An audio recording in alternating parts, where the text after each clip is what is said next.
Welcome to Top 5 Final Fantasy. I'm Nökby from Birds of Play, and in this video we're going to be celebrating a common trope in Final Fantasy games, or at least common enough to make a list about it. The trope being prison escapes. In one way or another, Final Fantasy characters seem to have a habit of finding themselves behind bars, and subsequently having to break themselves out.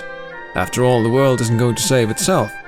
As a teacher, I can sympathize with the feeling of being trapped, especially now at the end of the semester when stacks of papers to grade have become the bars of my prison.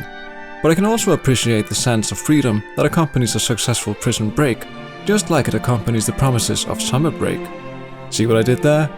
If you end up liking the video, or if you like freedom, summer, and most importantly Final Fantasy, don't forget to subscribe to the channel and join the Birdhouse, becoming a part of our growing Final Fantasy family.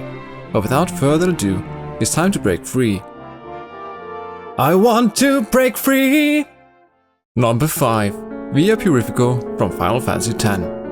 Upon finding themselves in trouble with the Church of Yevon, Yuna and her party get thrown down into the Via Purifico, a dungeon located underneath the holy city of Bevel, where prisoners are expected to roam the hallways of the labyrinth till their last breath. Effectively a death sentence, those sentenced to the Via Purifico are not expected to return, although the name does imply that those that might return would then have their sins abolished. Via Purifico meaning road to purification in Latin, and the Japanese name Jōsai no Michi, similarly meaning the road of the cleansing of sin. No, not that sin. It's the sin of disobeying Yevon, yeah? However, upon re-emerging from the dungeon against all odds and with their lives still intact, there is no forgiveness to be found. Maybe the Church of Yevon is as bad at following its own teachings as it is picking which prisoners to drown. You know, because they only send the people that can actually function underwater into the sewers? It's not a joke if you have to explain it, brother. Well, regardless of my apparently failed attempt at humor, the Via Purifico is notable for being the only part in the game where the player gets to control someone other than Tidus outside of battle. As a dungeon, the Via Purifico might not be the best time you'll have playing Final Fantasy X, but for better or worse, it offers a new experience as the party you have come to rely on gets split up, adding a new layer of challenge to the experience and driving the point home that even though Yuna herself is quite capable, having her guardians around is an irreplaceable part of the journey. All of them making it out of the inescapable dungeon, also driving the point home that this is the group that will go on to accomplish what has never been done before. Say what you will about Seymour, but at least he had faith that they'd make it out alive. Number 4. Nalbina Fortress from Final Fantasy XII.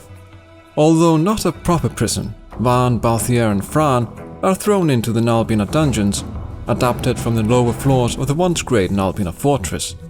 Unlike the Via Purifico, there is quite a bit more company to be found in Nalbina, as the inmates are seemingly allowed to roam freely around the complex, violence being a common form of socialization.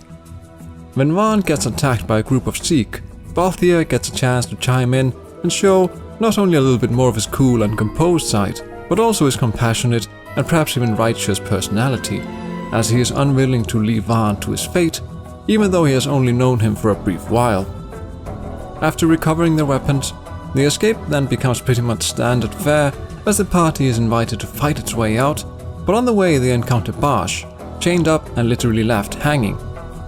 Contrary to Balthier, Vaan takes this as a chance to absolutely lose his shit and jump onto the cage like a monkey, the noise alerting the guards, leaving Fran no choice but to drop the cage, prompting them to make their escape. As prison escapes go, it's fairly convincing or plausible, since Nalbina Fortress isn't actually a fully functional prison facility, meaning that it's likely to have all sorts of nooks and crannies that might be taken advantage of. However, the probability of all of them surviving the drop is another matter entirely. Number 3. Alexandria Castle from Final Fantasy IX. After not receiving quite the welcome he had hoped for, Steiner finds himself trapped in a cage along with Marcus, the two of them suspended from the ceiling and hanging high above the ground below. In order to make their escape, the unlikely duo is forced not only to cooperate in order for them to make their escape, but also to coordinate. See what I did there? Together, they swing back and forth in unison until the cage crashes into the walls, breaking the bars open in the process. What follows is a continual stream of Alexandrian soldiers arriving on the scene, only to be beaten back by the two of them. For those interested, this is a prime opportunity for grinding, especially if you have acquired the Blood Sword that lets you absorb the life energy of your enemies. Equipping it to either Steiner or Marcus allows them to fight the endless stream of enemies indefinitely, even maxing out their level. Marcus's stat boosts then being transferred to Eiko when she joins the party.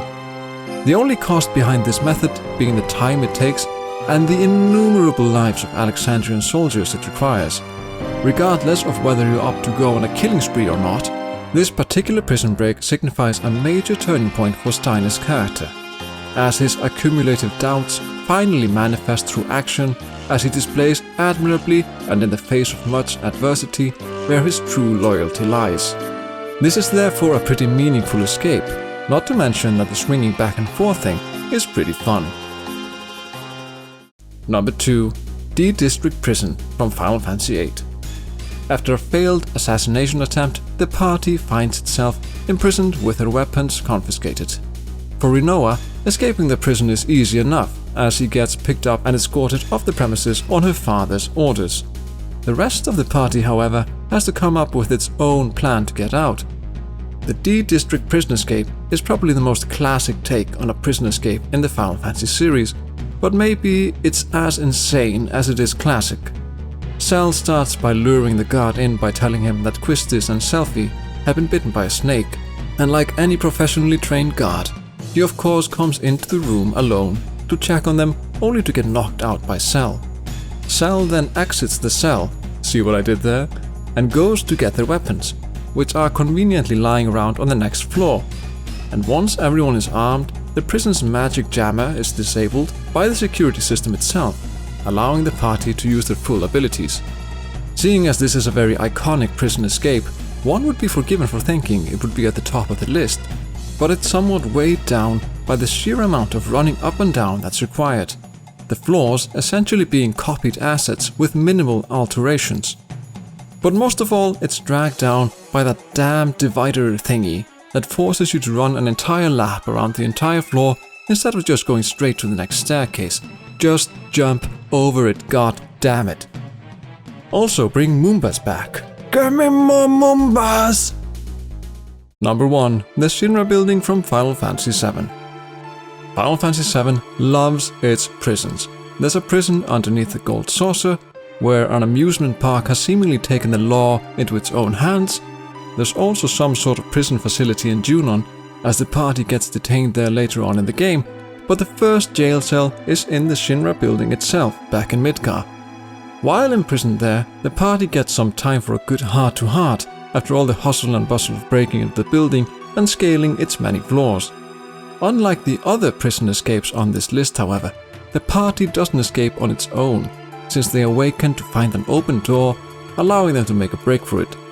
There is a catch though, since as they make their escape, they come across a mysterious and unsettling trail of blood left by the Genova specimen that was kept nearby. The scene introduces a third dynamic into the fight between Avalanche and Shinra, as Cloud and the others seemingly aren't the only ones that have it in for the Mecha Corporation. Many fans were disappointed that this scene wasn't included in the Final Fantasy VII Remake, but at least we'll always have the original. And do you know the only thing that could have made the original escape even better? That's right, Moombas! Moombas! Give me more Moombas! Give me more Moombas! Give me more Moombas, please!